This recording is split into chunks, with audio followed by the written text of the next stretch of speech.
Hi, everybody. I'm a pediatric cardiologist, and I know some of you. So I'm going to, take you through a little bit of our thoughts on the larger vessels and heart in this condition, and that it's nice to have Diana here so she can correct me when I go through. But I think I just want to take it through some thoughts. Since Diana introduced a lot of the effects of the protein on the cardiovascular system, I'm going to go through that kind of quickly. And then that way we can spend some time at the end talking about current thinking and therapy. So, what are the complications? Diana went through this a little earlier. Not from a developmental standpoint, but from a clinical standpoint, we tend to think about congenital versus acquired disease in kids. Just so that you guys are familiar with these terms, basically congenital heart disease, when you read about this, these are the things you're born with. They're generally malformations of the heart. There are some inactive diseases that we talked about. And then acquired are the things that they may be present at birth, but they tend to worsen over time. And so those, just so you understand how we think about these conditions and the different traits on the cardiovascular system. And I'll give you an example of this. The congenital heart disease, these are things like conductance of the ductus, or the aortic pulmonary window. I never done saying that because in cardiology we say aortic.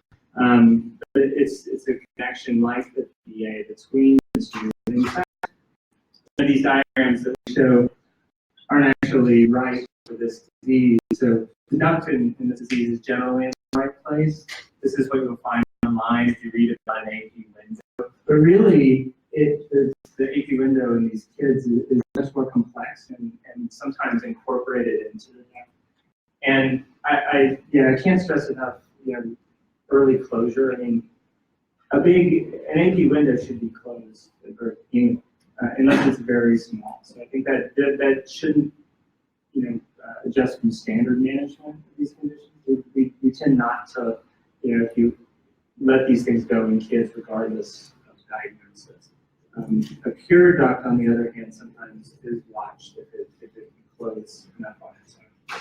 So that's what when we talk about congenital heart disease, and some of you know this intimately because the kids are affected and others are not. Obviously, we just had a nice talk about pulmonary hypertension, and I put in the congenital lung disease part because, at least in the cases I've been, from our understanding of the pathophysiology, it makes total sense that there will be a primary pulmonary hypertension, or in the small arterioles, some blockage of the blood flow. But there's also a major issue, as Bernie just went through, about the congenital lung disease, and that also raises, that also decreases the ability of the lungs to take a full output, and therefore the pressure in the right side of the heart goes up. So both of those things are happening. The RV can generally tolerate, the right side of the ventricle can generally tolerate that. The issue is more with the lungs of the vascular. So I just wanted to touch on those things. I think we don't have to stray too much from standard management of these conditions in children. We just, awareness will be important for the patient group. Acquired parts of the disease, though, are I think what's really unique about both ACT2 and other genetically triggered conditions that we deal with, aortic aneurysm, and then arterial stenosis, which has been talked about, and I'll talk a little more about, and then the low blood pressure phenotype, which I'm sure you're all familiar with. So aneurysm, this is the obligatory slide to show that we typically see enlargement of the aorta above the heart. That's the primary place where we see it. And that allows us, and which I'll talk to a bit later, it can help us dictate the imaging strategy. The other issue, as Diana has alluded to a bunch, is the arterial stenosis phenotypes. And this has been seen in coronaries, and as you're well aware, in the cerebral vasculature. It's characterized by proliferation of those cells and blockage of blood flow. So I think I distinctly remember being at a conference and a long time ago, and Diana talking about this particular finding in the patients, which was that the aneurysm tends to affect the big blood vessels like the aorta, the ones that are made of the large elastic arteries, whereas the stenotic phenotypes tend to affect the smaller arteries, the muscular arteries like our intercerebral arteries or like our coronary arteries. That's biologically probably quite meaningful and something that people are actively investigating. Also, just from an aside, it was fascinating to me to read the first paper on active 2 disease because this is a protein that all of us in cardiovascular medicine for years have been intimately familiar with this protein and this gene. We use it as a marker. We're all familiar with it long before we knew that it was actually a disease associated. And this is just a mouse aorta, and that's what the stain looks like when you stain for the active 2 gene. It's in all of those smooth muscle cells. And then when you have an aneurysm, this isn't an active 2 type aneurysm, it's a different type of aneurysm, but that you have less of that protein. It's just a phenomenon that's been seen for some time, pointing out the importance, of the active 2 gene, or the active 2 protein product. And you can also model the stenosis by in a mouse tying off the carotid artery under anesthesia, and get a similar proliferation of the smooth muscle cells, and that you see in cerebral vascular disease. And interestingly, the active 2, and we don't have to go through all this. I'm happy to take you into it later, but active 2 is one of the most regulated genes, down-regulated when you do that. There are important transcriptional pathways that are influenced by this gene mutation, and the bad copy of the gene can actually regulate the good copy. So I want to end up, and I think this is where we're going to spend the majority of our time talking about what are the principles of management of cardiovascular disease for kids with this condition. So I like to talk about sort of 3 basic principles of management in this disease and other in children with aortic issues. One is imaging. It's kind of a central pillar of management. We need to keep an eye on things because the only reproducible biomarker we have is the size of the aorta. And so we use imaging.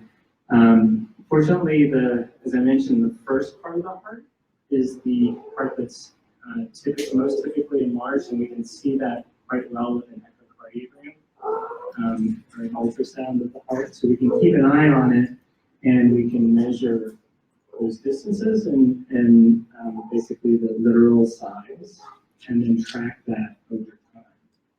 But obviously, as Diana mentioned, in this condition and some others, we also need to keep track of the rest of the aorta. And unfortunately, you can't do a great ultrasound of other parts of the aorta in such a reproducible fashion. So we oftentimes rely on MRI technology or CAT scan if necessary, but less awesome, to look at the rest of the distribution of the aorta. Please interrupt me, by the way. The second major thing I talk to folks about is medical management. That is, should we take a medicine for the aortic, either aortic enlargement, maybe non-enlargement, maybe just the state of the smooth muscle cells. Not in this condition, but in other conditions. Some of those therapies have been suggested, basically 2 major types, and they're both anti-blood pressure medicines. I want to touch on this before. One's called an angiotensin receptor blocker. It's a blood pressure medicine. The other is a beta blocker, which is basically an adrenaline blocker. Both of those have been used in aortic disease for a long time. And I'll talk a little bit about them later. And then the most important and effective therapy, though, is surgery. And that surgical treatment of an aneurysm prior to dissection is really the most effective therapy to prevent aortic tears. This is the difficulty is always when to apply this therapy because it's a big deal, and because we don't want to operate or send someone to an operation when their risk is low. We want the risk to be worth the risk of the surgery. And this is a place I also mentioned exercise restrictions. We generally recommend not restriction from play. Don't try to stop your kids from playing. It doesn't work anyway, and you just get frustrated. But later, when they're a little bigger, things like weightlifting activities that raise your blood pressure, super strenuous exercise. So this is a slide I just want to stop on and chat, and hope there'll be questions on, which is sort of, okay, so what do you do in reality when you have a patient? I do frequent imaging, so that is, echocardiography with a proximal aorta. I don't have a set time, but usually in younger childhood, every 6 months, you may be able to go a little longer. And then MRI as well. MRI is really a great technology. The issue is whether the child can sit in a magnet for long enough to do that scan. And in these children, there's a huge issue, as I know some of you are intimately familiar with, is do I need anesthesia to do that scan, to keep a young child still in the magnet? And isn't that risky? And later in the day, I think we'll talk about the neurologic effects, but anesthesia is a concern in sedation. And so I don't have a set strategy, as most of you know. I do want to monitor both the distal aorta and abdominal aorta. I think we've been successful not just in these kids, but in other children to sort of use other types of soothing, child life, and parental involvement to allow us to push these scans into younger kids than would generally be tolerated. But you're never going to get a 2-year-old sit in a scan. You're never going to get a 3-year-old. So these are sort of risk-benefit decisions that you have to go through individually with each child. For medical management, and the usual discussion that we have in most forms of aortic disease is, should I give a beta blocker or should I give an angiotensin receptor? The beta blockers are more traditional. They've been a long time, they're super safe. I give them to patients. They've been shown, at least in the small amount of clinical trials that we have, and not in this condition, but in others, to be equivalent with angiotensin receptor blockers.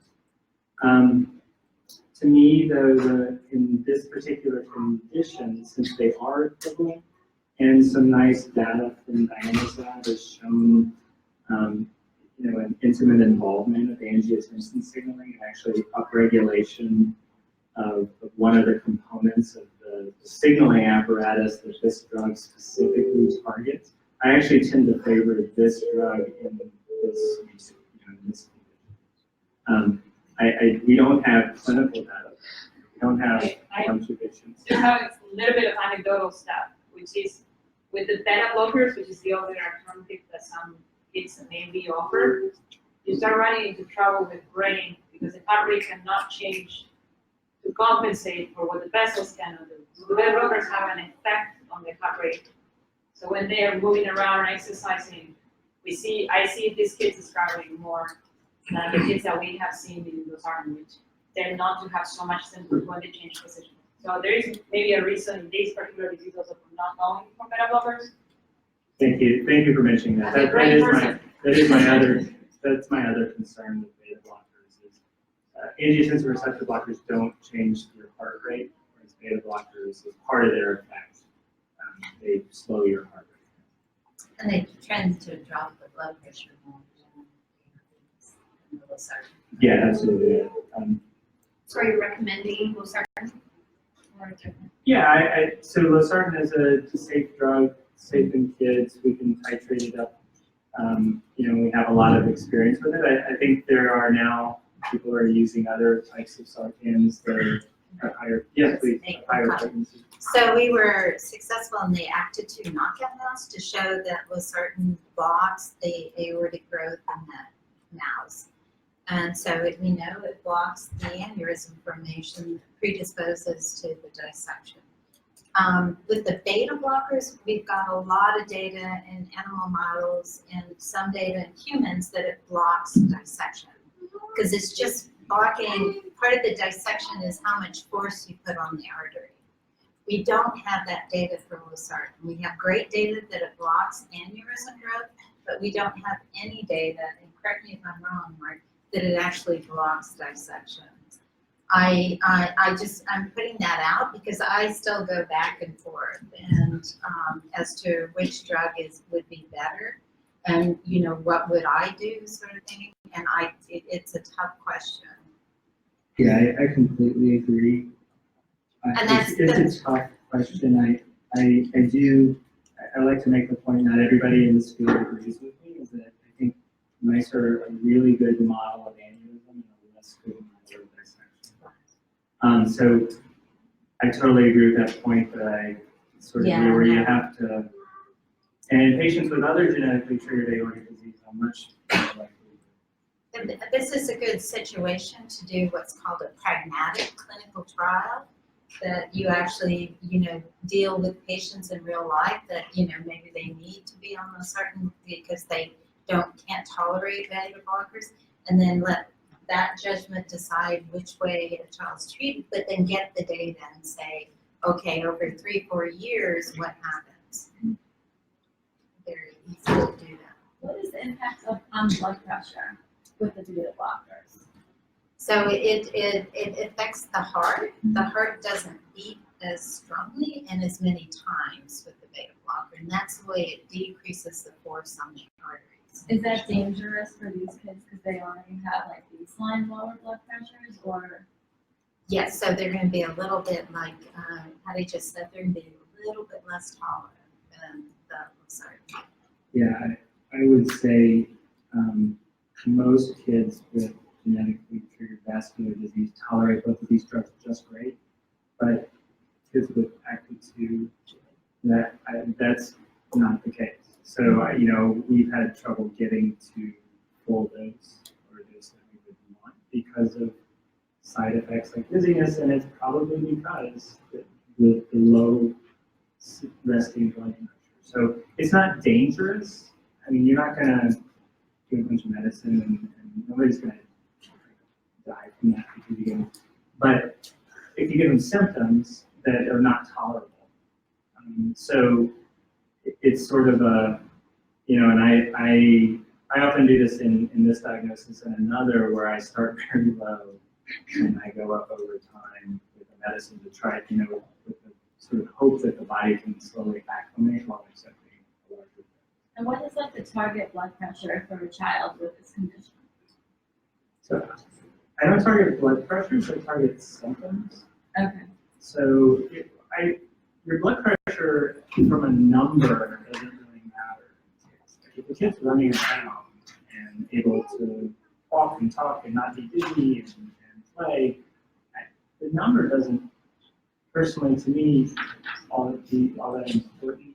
I do though, it's the symptoms. If that kid can't tolerate sitting up, from a sitting position, or mom and dizzy, these kind of things, those are much more important to me than the number itself. What about in like the context of a baby that can't necessarily tell you how they're feeling, that's hospitalized pressure taken constantly, and some doctors are thinking it's too low, and others are saying it's okay, and you don't really have a good gauge as to how they're feeling internally because they can't communicate.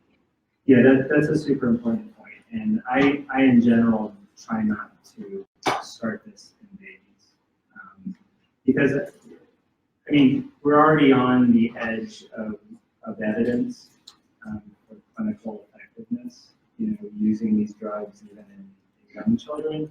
I think in babies, there's that problem, but also, it's there's oftentimes complications in the one child that I, have been involved with. There's other medical issues that I think take precedence over treating mild aortic hemorrhage. Especially when we should talk about surgical therapy, actually the therapy that is effective at extending lifespan in people with genetically triggered aortic disease. So anyway, that's my thinking on that. I don't tend to start these medicines, even in other diagnoses, in babies, and they have to have a really impressive aneurysm. And by that point, they're going to become closer. My daughter's 10. We've been talking about this medication losartan for quite a while, and when I talk with our doctors, they really are like, I don't know, and it's been going on for a couple years now. Yeah. I feel like it might be around, they said around 10 to 13, where the second heart surgery, where we might be seeing the aneurysm. So, how should I approach it with our doctors? Should I really be a little more aggressive? I think you shouldn't. I think now that you have this knowledge, you can reflect that back to your doctor, and you can offer them, people, my emails, Diana's email, and say, hey, let's talk about it. Because that's a super common reaction to starting blood pressure medicines in people with normal blood pressure. So even adults, I have patients like a 30-year-old and an aneurysm, we want to start a beta blocker. Their internist doesn't want to start a beta blocker because they're worried that blood pressure's going to. It doesn't happen. So, I mean, some of it is fear of the physicians causing a problem, and all they need to do is talk to us or talk to somebody, and say, it's a legitimate concern, but you can start low and look for side effects. Should we be hospitalized during that time that they're giving? No, because they did mention that to us at one point. That keep her in the hospital for like 2 days while they're giving her the medication. And I mean, whatever works. Yeah, Right? they feel comfortable with that seems a probably. bit. Yeah. It's not dangerous. Okay. All right. So okay. My question was about more of the surgical. Have they noticed or found on any of these kids if the 3 arteries coming off the aortic root had issues after graft placement? And how far down in one surgery should we just replace knowing that something's going to happen? It's a great and complicated question. So in the guidelines we wrote, since we know that the aorta will continue to grow, that when they go in to do the valve sparing, if possible, they should repair as much as possible, including doing something called the semi-arch, where they don't repair the entire arch, but the bottom part of it. And then they leave all the arteries going to the brain intact without messing with them, because that makes for a much more difficult surgery. So we say go all the way from the valve, leave the valve in, valve sparing, if at all possible, and do all the way up the arch plus the hemi-arch. So that's our recommendation, because we know it's just going to keep on enlarging. So why not go in there and do as much as possible? Okay, and set up for the next surgery, which is also something they need to do. I wanted to ask for a mention. I think with Cy, we were watching his aorta, and I think with his growth spurt, because he dissected in descending, and so maybe that's something that we're going to need to make parents aware of, that he was 14 when he dissected, but I think he used to be shorter than his twin sister, and then all of a sudden, here he goes, and then that's when it happens. Yeah, that's actually interesting, because the aorta needs to remodel when it's growing, and so maybe that has part of it, that, you know, it's doing all these changes, and that may set it up for doing something like this. Can I ask how, did he have a enlargement of that vessel before the tear? Or was it? And they were actually watching I those. just don't know him. Centimeter were enlarged, and they were targeting, if I'm correct, the 5 centimeter was the goal. So I'm not sure if that's, I think it's different between the different philosophies. And they were planning the surgery for his ascending, but his descending actually started to tear. So they actually did 2 procedures. One was the, I guess, for emergency procedure of repairing his descending. And if I got that correct. And then after he recovered from that, we scheduled his ascending, which went from the roots, not the valve, all the way and tied into the trunk. I guess they created a trunk or something like that. Tied all the organs in. So, Yeah, and I was part of all these decisions. You know, do we do the ascending because it was big, or do we do the descending? And unfortunately, we did very well.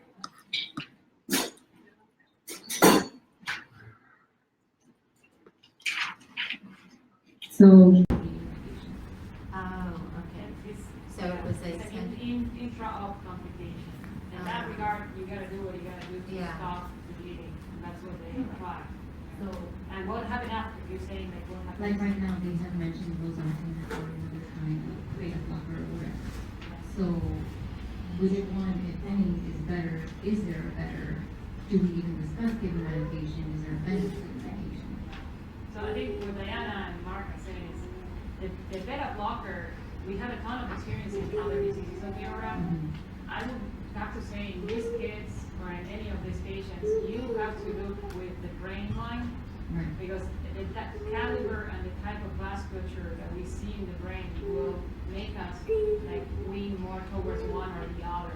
If you have nice vasculature, nicer vasculature, a little bit more open, which we see in cases, then you can go for the gold standard and do the beta blockers.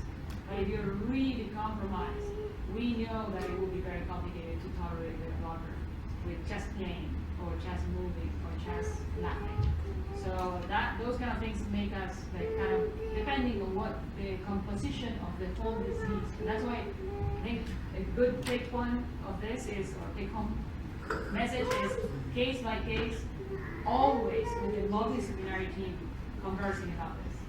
Because you have to put in the context what's going to happen in the surgery, after the surgery, with what's going on in the other systems, including the lung. So that's an important one. I had with our daughter, well, I keep hearing that early closure of the PDA is very important. Our daughter, they did not hear it because she did not have a murmur because it was so large. So what would be a way to detect that earlier? I mean, I know, you know, the eyes and put things together now, but is there? I don't know her particular case, and it's always hard to second guess when you don't know. There are physical exam findings of large ducts and shit, beyond the heart. So, you know, I think we don't screen children by ultrasound, for instance, in the UO. We don't screen, you know, children at a certain age for heart disease. Most of that is because significant heart disease has signs that we can find in children. And a large duct is one of those disorders that is typically found by physical exam teachers. That being said, there are always cases where it's not appreciated. They check the pulse oximeter, or the saturations now as infants, they do in hospitals, but back in 2009, they did not. So that's good. That's totally true, except this is a type of It still varies lesion. by state. So Yeah, this is not a lesion that will be detected by. it wouldn't, would it? You would not. Really? It Okay. doesn't cause, so that, so what what's being referred to is we now in the U.S. do pulse ox checks of saturation in babies on the right arm and the leg before they're allowed to leave the nursery. That detects some types of congenital heart disease, but really only the kind in which blue blood or deoxygenated blood is tipping over into the regular circulation. A PDA or an AP window and other types of, some types of shunt lesions, that's not the case. Basically, the saturated blood is shooting into the lungs, so you can't tell from the saturation on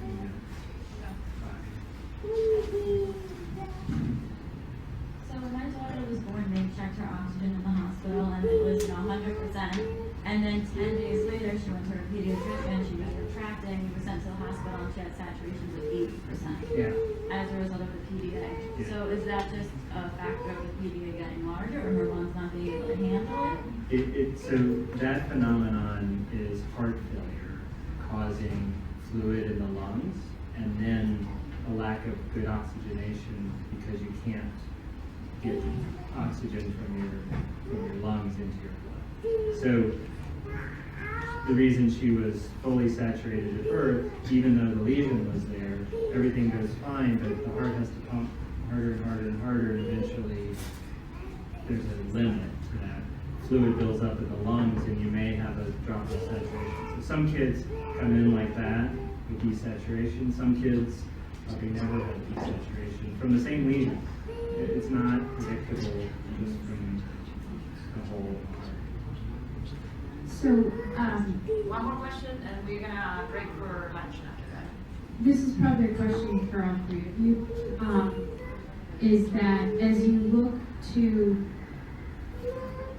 these things are also integrated between the vessels in the brain and the aorta, and one has an effect on the other.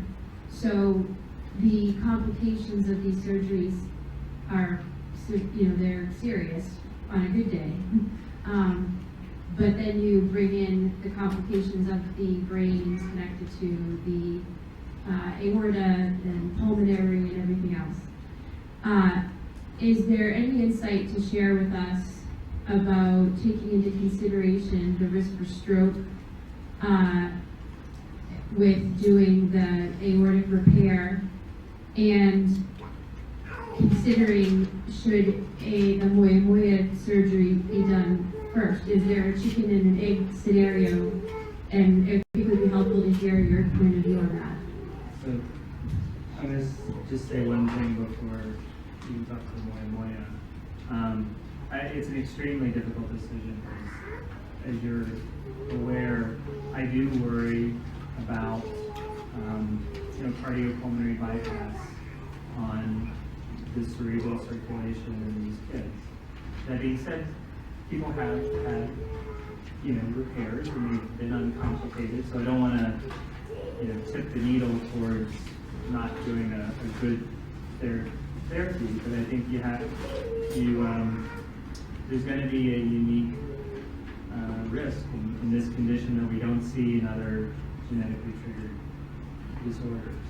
And so it's interesting to see the age phenomenon in the stroke data, and maybe you can find a window in which you can say, can we wait long enough that the risk of stroke stabilizes? Is that a real phenomenon? If we have more data.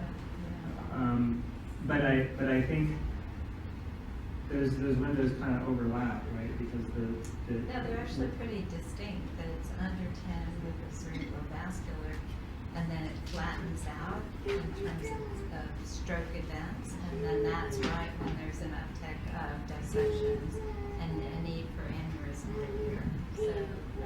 So the risk for stroke will go, so if you have the aortic repair after the age of 10, the risk for stroke decreases? No, it just flattens out based on the limited data we have, that there's an issue in young children that seems to flatten out, whereas there's no aortic events, no dissections, no aneurysm repair until after the age of 10. Okay, and nobody's dying of aortic disease. then starting in 10, those events started increasing, okay? And like I said, everybody had had aortic surgery or dissection by the age of 25. So that's the window for aortic disease. And so we just need to make sure we repair the aorta before the dissections and ruptures occur. But it seems to be after the cerebral vascular disease. So I'm gonna say, we're gonna cover some of this Okay. when Dr. Exlet is coming, he's been pondering exactly about these questions. And then, for now, you guys are welcome to serve yourself. There is lunch over there, you can bring it to the table. We want to give the people that are doing the daycare, we're very grateful to Penny's Powerhouse. Grown up friends and other daughters and everybody to help with the childcare. But we also need to be considerate of them, so whenever you can, a break or something, relieve them so they can take a break, they can take some air, go to the bathroom. So for lunch, we ask you to pick up your kids. Also in lunch, we're gonna be doing this photography after we are kind of wrap up with lunch. And it will be maybe a good time to do our first group picture before we start the next session. And then tomorrow we can do it. Okay? All right. So thank you so much, Mark. Thank you.